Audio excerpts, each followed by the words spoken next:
सारी रहती है ना, बिकॉज बाकी लोगों के लिए एक विजनरी थे, एक लीडर थे, लेकिन मेरे लिए वो मेरे ग्रैंडफादर थे, नानू थे।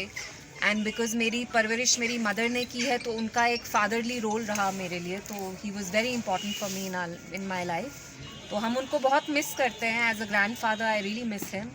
एंड इससे ज़्यादा मैं कुछ बोलना नहीं चाहूँगी, क्योंकि आज के दिन आप बहुत इमोशनल फील करते हैं और अपने इमोशंस को वर्ड्स में आर्टिकुलेट करना बहुत मुश्किल होता है, तो words will not do justice to how I miss his absence. Ma'am आपसे जानना चाहिए, चूँकि बात अगर पुरानी है, लेकिन आपसे जाने के यहाँ पे आपकी माँ को गवर्नमेंट क्वार्टर से निकाला और खिंबर पहुँचाया गया, उस हवाले से आप थोड़ा बताइए। देखिए, ये इतनी छोटी बातें करने के लिए तो मैं यहाँ आई नहीं हूँ कि गवर्नमेंट क्वार्टर नहीं दिया, निकाला या कुछ, तो उसके बारे में मैं आज बात नहीं करना चाहूँगी। लेकिन हाँ, रिसेंटली रिपोर्ट्स में ये आया कि खिंबर के लिए इनको नेगेटिव रिपोर्ट्स आई, जो सारी एजेंसीज हैं उन्होंने कहा कि ये जगह सेफ नहीं है, मिलिटेंट ट्रैक है, तो ये बात हमें बताई नहीं गई। इससे ज़्यादा मैं इस चीज़ के बारे में बात नहीं करना चाहती हूँ, क्योंकि आज जैसे आप देख सकते हैं बहुत बड़ा दिन है।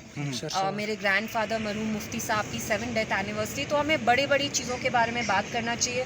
उनने पूरी अपनी ज़िंदगी भर, उनकी ये स्ट्रगल रही कि कश्मीर के लोगों को, जम्मू कश्मीर के लोगों को डिग्निटी से वो रहें, खुशहाली से रहें, they live a life with dignity, तो we should focus on that.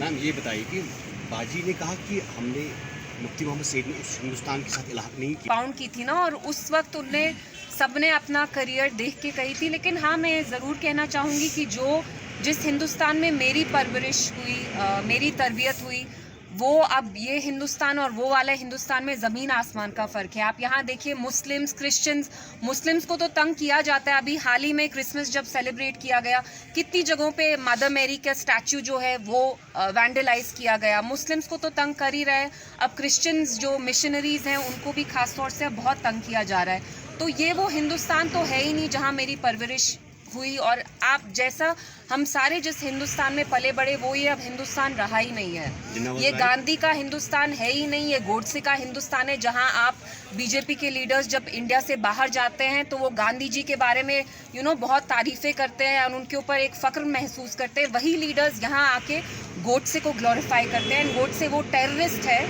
जिनने गांधी जी को मारा था, असैसिनेट किया था। शुक्रिया।